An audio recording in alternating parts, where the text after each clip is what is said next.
ओम नमः शिवाय।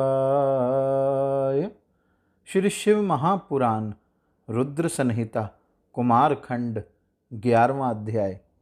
ब्रह्मा जी बोले, हे मुने, इसी बीच बाण नाम के राक्षस से पीड़ित होकर क्रौंच नाम का एक पर्वत कुमार कार्तिकेय की शरण में वहां पर आया। वह बाण नामक राक्षस तारक संग्राम के समय कुमार का ऐश्वर्यशाली तेज सहन न कर पाने के फलस्वरूप 10,000 सैनिकों के साथ भाग गया था। वही क्रौंच को अतिशय दुख देने लगा। वह क्रौंच पर्वत भक्तिपूर्वक कुमार के चरण कमलों में प्रणाम करके प्रेममयी वाणी से आदरपूर्वक कार्तिकेय की स्तुति करने लगे। क्रौंच बोला, हे कुमार, हे स्कंद, हे देवेश, हे तारकासुर का नाश करने वाले, बाण नामक दैत्य से पीड़ित मुझ शरणागत की रक्षा कीजिए। हे महासेन, वह बाण तारकासुर के संग्राम में आपसे भयभीत होकर भाग गया था।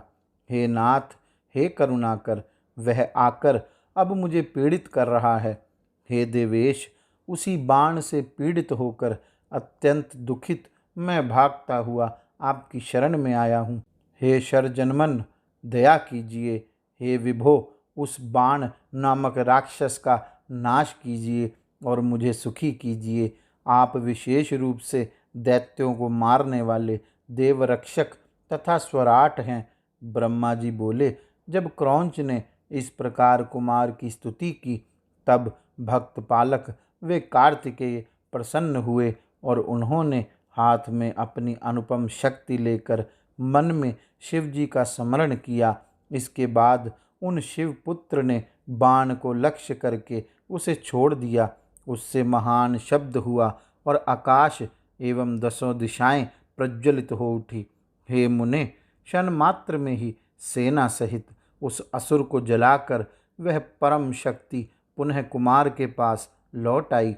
उसके बाद प्रभु कार्तिकेय ने उस क्रौंच नामक पर्वत श्रेष्ठ से कहा, अब तुम निडर होकर अपने घर जाओ। सेना सहित उस असुर का अब नाश हो गया। तब स्वामी कार्तिकेय का वह वचन सुनकर पर्वतराज प्रसन्न हो गया और कुमार की स्तुति कर अपने स्थान को चला गया। हे मुने, उसके बाद कार्तिकेय ने प्रसन्न होकर उस स्थान पर महेश्वर के पापनाशक 3 लिंग विधि पूर्वक आदर के साथ स्थापित किए।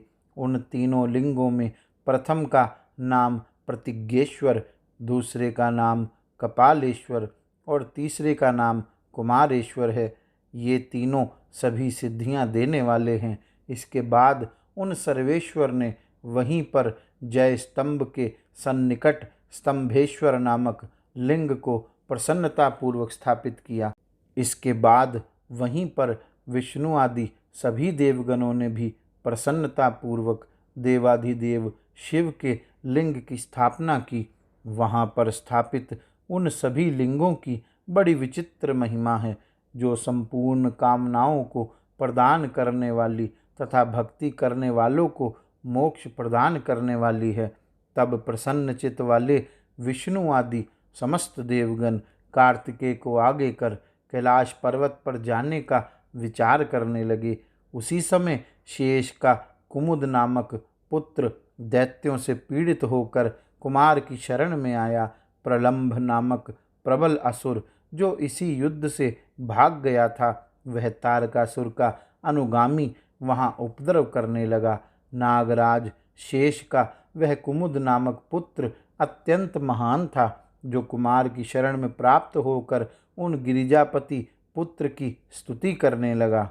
कुमुद बोला, हे देवदेव, हे महादेव के श्रेष्ठ पुत्र, हे तात, हे महाप्रभु, मैं प्रलंभासुर से पीड़ित होकर आपकी शरण में आया हूँ।